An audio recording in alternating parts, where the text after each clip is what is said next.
Al-Fatihah. Shiratal ladzina an'amta 'alaihim ghairil maghdubi 'alaihim waladdallin. Amin. Assalamualaikum warahmatullahi wabarakatuh. Bismillahirrahmanirrahim. Rabbi shrah li sadri wa yassir li amri wa hlul 'uqdatam min lisani yafqahu qawli, amma ba'd. Oke, ini kita ngaji tafsir Munir. Jadi kalau pagi gini gantian, saya di sini ngaji tafsir Munir, yang di Aqobah 14 anak saya yang ngaji di sana. Besok saya tukar di sana, yang sana ke sini. Ini pas ketepatan ada visit, ada kunjungan pendidikan ke beberapa sekolah ya, sehingga guru-gurunya bagian ikut ke sana. Kemana? Daerah mana? Oh, Gresik ya, Gresik. Studi lapangan ya. Oke. Kita bicara surat Kahfi ayat 41 sampai 44. Fikul hayati awil ahkam. Fikih yang berbicara tentang kehidupan dan fikih hukum. Jadi ada istilah fikul hayat. Dalam kitab tafsir Munir ini ada istilah fikul ahkam. Ya kira-kira kalau fikul hayat ini lebih berbicara tentang pemahaman ayat dalam konteks kehidupan sosial, yang itu bisa saja tidak sepenuhnya persis atau sama dengan ketentuan yang dalam fikul ahkam. Ya, fikul ahkam itu kira-kira ya sama dengan fikul dakwah. Fikih dakwah itu terkadang tidak harus berbicara tentang hukum itu secara hitam putih lah gitu, fikih dakwah itu. Jadi kalau fikih ahkam itu kan orang sholat pasti harus baca Fatihah gitu. Tapi fikih dakwah tidak begitu. Bolehlah kamu kalau belum bisa baca Fatihah ya membaca apa saja, tasbih, membaca kalimat thayyibah yang lain ketika kamu belum bisa membaca Fatihah. Toleransi untuk hal yang berupa fikih hukum karena konteks sosial itu adalah wilayah fikih dakwah. Makanya orang dulu itu bijaksananya di sana. Ya sudah, tidak apa-apa. Kalau kamu belum bisa sholat 5 kali sehari, sholat 1 kali dulu, 2 kali dulu. Itu lebih bukan fikul hayat, fikih dakwah. Fikih dalam konteks kehidupan sosial yang belum bisa diterapkan secara penuh. Fikih hakamnya, fikih hukumnya itu. Jadi ada toleransi. Dan karena memang agama begitu. Ada tahapan, ada proses untuk membimbing seseorang menuju pada kesempurnaan di dalam menjalankan hukum agama itu. Maka lalu ada istilah fiqhud dakwah.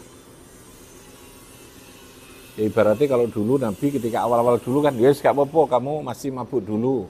Yang penting mau sholat nanti sudah tidak mabuk. Itu bukan berarti lalu mabuk itu tidak haram. Tapi dalam konteks orang yang belum bisa diterapkan hukum secara penuh, itu bisa ditoleransi. Itu yang disebut dengan fiqhud dakwah atau fiqhul hayat. Fikih hukum yang terkait dengan konteks kehidupan atau yang terkait dengan konteks dakwah tadi. Nah, ini dalam tafsir Munir ada 2 istilah ini, fikul hayat awil ahkam. Fi hadhil qissah ibarun wa idhatun, di dalam cerita yang terkandung di dalam ayat ini, yaitu tentang 2 orang mukmin dan kafir yang terkait dengan 2 kebun ini, ada beberapa ibarat, ada beberapa teladan, contoh, wa'idhatun, dan beberapa nasihat. Wahia, yang pertama, hadza masalun wadihun lil mu'minina wal kafirin. Hadza utawiki qauluhu ta'ala iku masalun, menjadi contoh wadihun yang jelas lil mu'minin wal kafirin, bagi orang yang mukmin dan orang kafir. Dalam hal kehidupan ada perbedaan yang sangat jelas antara orang mukmin dan kafir. Mathalu rajulin mu'minin muwahhidin billah fakirin sholihin atharu al-akhirata 'ala dunya. Fatahullahu al-jannata wa sawabahu al-'azima. Mathalu rajulin utawi perumpamaan laki-laki mukminin muwahhidin yang mengesahkan billahi kelawan Allah, fakirin yang fakir, sholihin yang soleh, atharo mereka lebih mengutamakan, lebih mementingkan al-akhirata ing atase akhirat, ala dunya ing atase dunya. Karena dia punya sikap seperti itu, fa'atahullahu maka Allah memberikan, fa'ata maka memberikan hu ing rajul sapa Allahu al-jannata wa sawabahu lan ganjarane, memberikan pahala saking Allah al-azima kang agung. Jadi kalau orang mukmin itu pasti mindsetnya adalah akhirat. Meskipun dia punya kelebihan, punya fadol, ya punya kemewahan secara duniawi itu, tapi tetap pikiran itu pikiran akhirat gitu ya. Itu maksudnya mathalu rajulin mu'minin wahidin billah. Kenapa ya? Karena dia yakin akhirat itu jauh lebih penting, akhirat jauh lebih utama ketimbang hanya persoalan-persoalan duniawi. Kalau orang mukmin mindsetnya itu duniawi yang pragmatis, itu ya berarti ada persoalan dengan imannya. Ya ada persoalan lah. Ya mungkin kualitasnya, mungkin cara pemahaman keimanan yang berbeda. Itu ayat yang kita baca ini, dua perumpamaan antara orang mukmin dan orang kafir. Yang kedua, wa mathalu rajulin kafirin, ayat itu memberikan contoh dengan laki-laki yang kafir, mughtarrin bidunyahu, yang tertipu dengan dunianya. Jadi dunia harus kita rebut, dunia harus kita peroleh, tetapi orientasi mendapatkan dunia itu yang berbeda gitu ya. Orientasi mendapatkan dunia berbeda.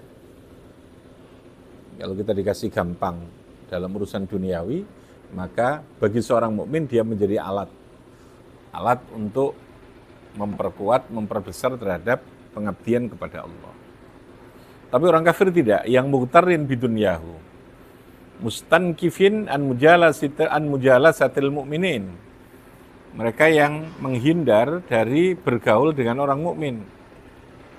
Wa huma kama dzakara al-Kalbi iku akhwani makhzumiyani min ahli Makkah au akhwani min Bani Israil. Ini bercerita tentang Bani Makhzum dan Bani Israel, atau dari Bani Israel. Ahaduma mu'minun wal akharu kafirun.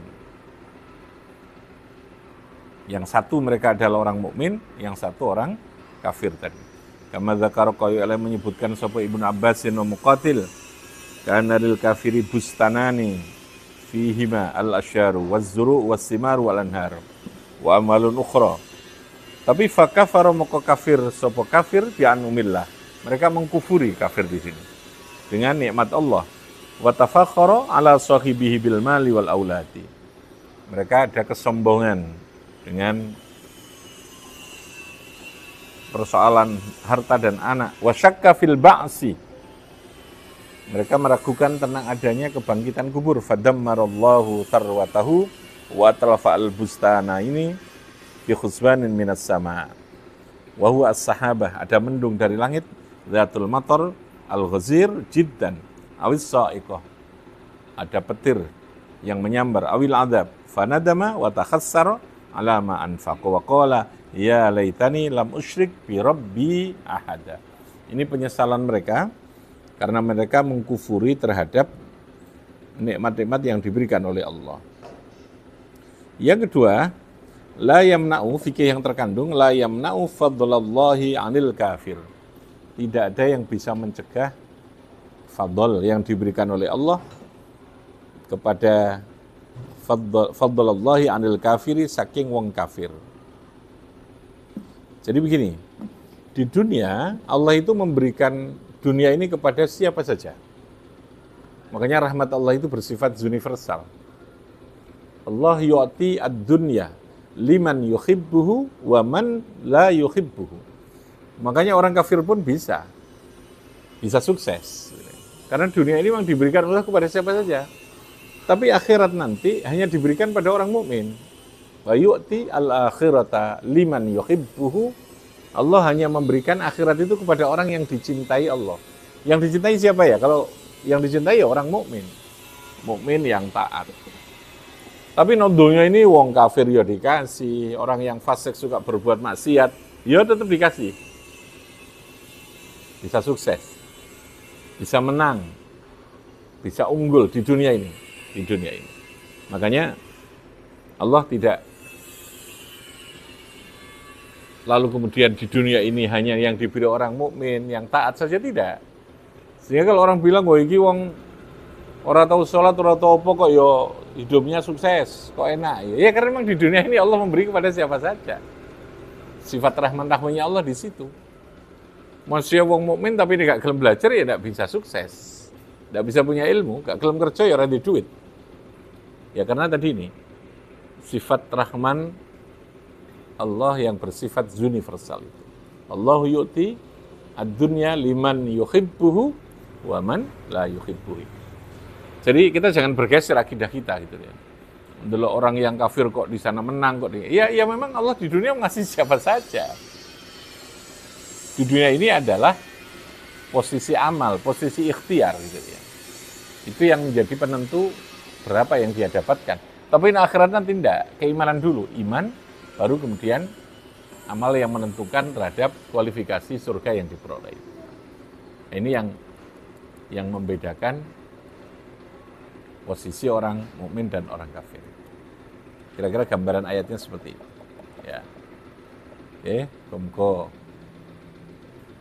kita semua tetap bisa diberikan kekuatan untuk menjaga iman kita dan terus memperjuangkan kebenaran tadi ya. Meskipun kadang kita harus melihat orang yang mukmin itu jauh lebih sukses terlebih dahulu dari kita ini. Itu jangan bergeser ya. Karena tadi ini, dunia oleh Allah diberikan kepada siapa saja. Sifat rahman Allah itu bersifat apa? Universal. Apa saja dikasih. Bukan hanya siapa saja, apa saja dikasih oleh Allah. Ini jangan kaget gitu ya. Tapi untuk di akhirat nanti tidak bisa. Hanya orang yang punya syahadat, yang beriman, yang mungkin, yang pasti akan diberikan oleh Allah apa yang berupa anugerah dan kasih sayang Allah. Oke, saya kira begitu pagi hari ini. Ini kita ada tamu, alhamdulillah, nanti biar bisa lihat-lihat dulu. Diaturian ya Pak. Mari. Pak tadi ini jalan-jalan nanti kelompoknya Ustadz Daniel juga itu untuk melihatkan. Ini Mbak Anu dari Malang, ibunya ini ya, dari Malang. Ini di wilayah non-muslim. Hanya 7% muslimnya, ya Ustadz ya. Sekarang alhamdulillah dimulai dari TK, SD sudah mulai berkembang, mau bikin SMP. Rabbi fanfa'na bi barakatihim wahdinal khusna bi hurmatihim mitana fi tariqatihim fatim minal fitani